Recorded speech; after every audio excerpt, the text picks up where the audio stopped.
Hi. So instead of talking about some of the common misconceptions from the book, I would prefer to talk about some misconceptions, some challenges that I've been seeing in the classroom in the past couple of weeks and things that I think based on the student's book they're gonna continue to see, that I'm gonna continue to see.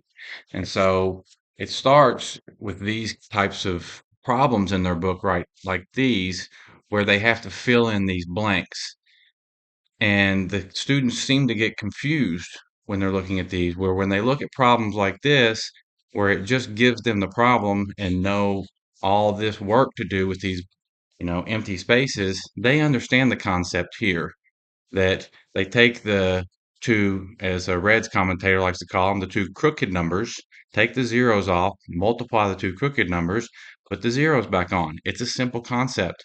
But then the book gives them this, and it makes them very confused. And to be honest, my only real solution to that is to tell them to skip it because it's just confusing them. It's supposed to make it more understandable for them, but if it's making it more confusing, then they shouldn't be doing it. Problem with that is that it's probably going to be on the unit assessment that comes from the book as well, that they're going to see at least one problem like this. If that's the case, I'm not helping them by telling them to skip it. But all of this is confusing. And I'm seeing a similar problem on other problems like this, where the students are being asked to fill in the blanks. The other one with this one is that on a problem like this, in their additional practice book, up here there will be a review. I wish I had the additional practice book. I don't have that with me, so we're going to work with this. There will be a review, and in the review, it'll show them a problem that looks almost exactly like this, except they're working with a different equation. And so the numbers that they're going to be putting in are different. But they'll see one that has all the numbers in it coming from an equation, and they don't understand that all they need to do is follow the pattern that's up at the top.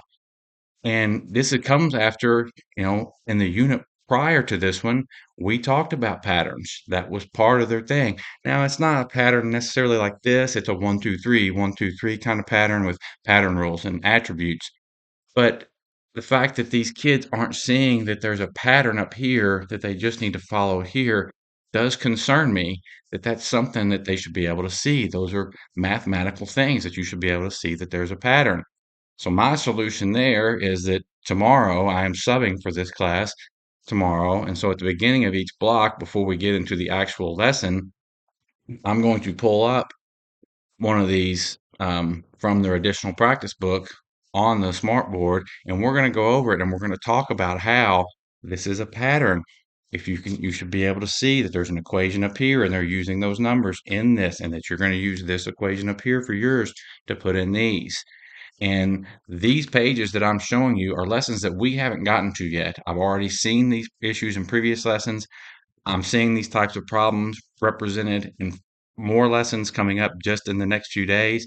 And I imagine that these books are going to continue to use these kind of fill in the blank or follow the example type of patterning.